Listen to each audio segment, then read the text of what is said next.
야권에선 윤 대통령을 이선 후퇴하게 할 게 아니라 내란 수괴라며 즉각 체포해야 한다고 요구하고 있습니다. 실제 수사기관이 현직 대통령을 체포하는 게 가능한지, 또 체포된다면 대통령으로서 권한 행사는 어떻게 되는 건지 이현영 기자가 취재했습니다. 민주당과 조국혁신당은 윤석열 대통령을 내란 수괴로 지목하며 신속한 체포와 구속 수사를 촉구했습니다.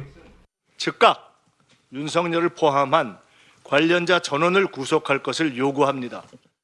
검찰 특별수사본부장은 윤 대통령을 긴급 체포할 가능성을 묻는 질문에 지위 고하를 막론하고 엄정하게 수사할 거라고만 답했습니다. 헌법에 따라 현직 대통령은 재직 중 형사소출을 받지 않지만 내란과 외환의 죄는 예외입니다.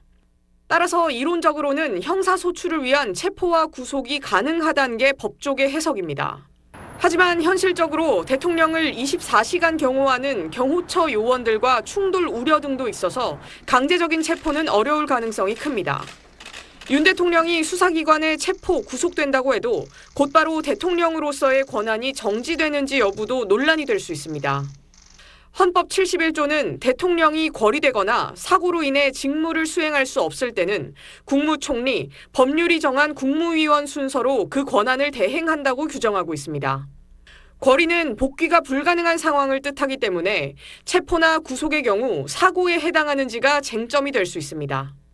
일부 헌법학자들은 대통령이 수사기관에 체포, 구속된 상황 또한 대통령 재직 중 직무를 정상적으로 수행할 수 없는 사고 상황에 해당할 수 있다고 분석합니다.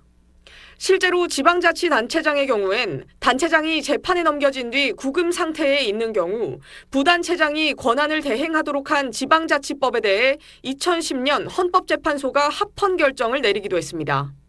하지만 또 다른 법학자들은 다른 공무원과 달리 최종 결정권자인 대통령의 경우엔 헌법상의 사고 상황을 과도하게 넓게 해석해선 안 된다며 체포 이후에도 윤 대통령이 대통령으로서의 권한을 유지하려 한다면 권한대행 체제로 들어가지 못할 수 있다는 의견도 내놓고 있습니다.